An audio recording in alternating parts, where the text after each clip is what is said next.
ত্যাগের মহিমায় একদিকে চলছে পশু কোরবানি, অন্যদিকে কাঁচা চামড়া সংগ্রহ করছেন ব্যক্তি হতে শুরু করে নানান ধর্মীয় ও সামাজিক প্রতিষ্ঠান।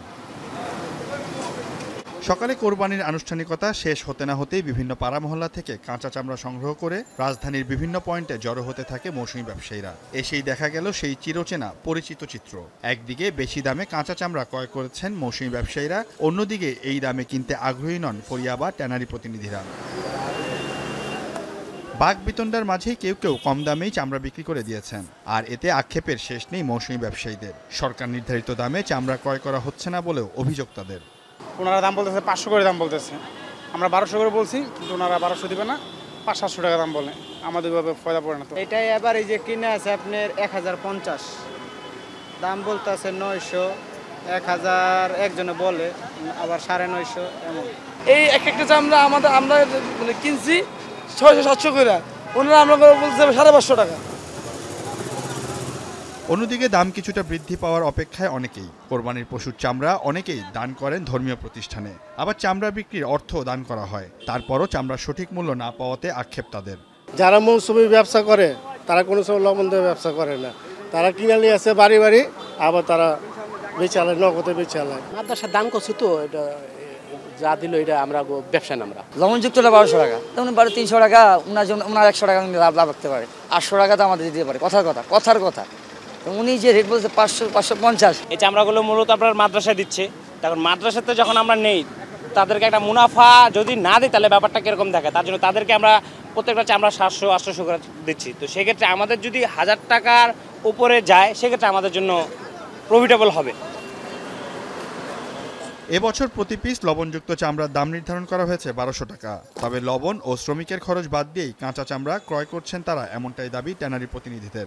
আমরা 1200 টাকার উপরে কিনবো না, লবণ লাগানি খরচ মতো 400 টাকা খরচ পড়ে, 700 হইলে আমরা নিতে পারি। লবণযুক্ত মালে 1200 টাকা দাম দিল, আপনি 400 টাকা খরচ বাদ দেন, একটা মালের দাম কত থাকে? কারণ এখানে ওই যে মৌসুমী ব্যবসায়ী যারা আছে, এরা তো রিক্সা করে মাল নিয়ে আসলে একটা মালের দাম হচ্ছে 2000 টাকা। আমরা কাঁচা 800 কিন্তু ওর মধ্যে 350-400 টাকার মতো এমন আছে পড়ে যেতে পারে, তো 1200 পড়ে যায়। সবাই তো বলে দাম দিচ্ছে 1200, কিন্তু আপনি 20 ফুটি মাল কি আপনি 1200 দিলেবেন, তাহলে কত যাবে? আপনি এটা ছান্তামাটা চিন্তা করেন।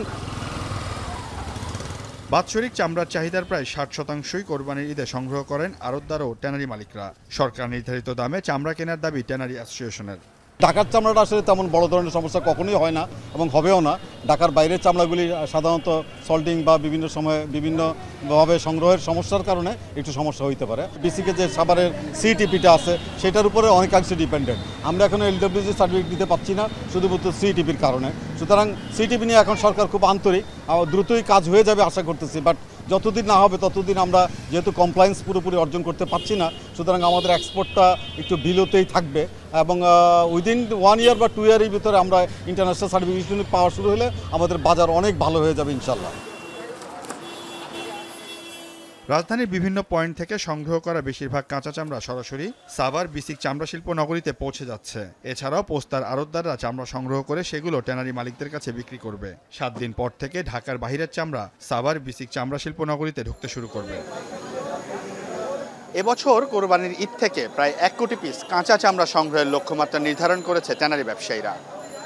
তবে মৌসুমী ব্যবসায়ীরা কাঁচা চামড়া সঠিক দাম না পাওয়াতে গত বছরের মতো এবছরও কিছু চামড়া নষ্ট হওয়ার আশঙ্কা করছেন তারা।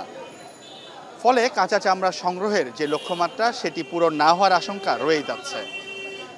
আর এতে চামড়া বিদেশে রপ্তানি করে যে বৈদেশিক মুদ্রা অর্জন করা হয় সেটি থেকে বঞ্চিত হবে বাংলাদেশ, এমনটাই মনে করছেন সংশ্লিষ্টরা। সিউল আহমেদ, এখন, ঢাকা।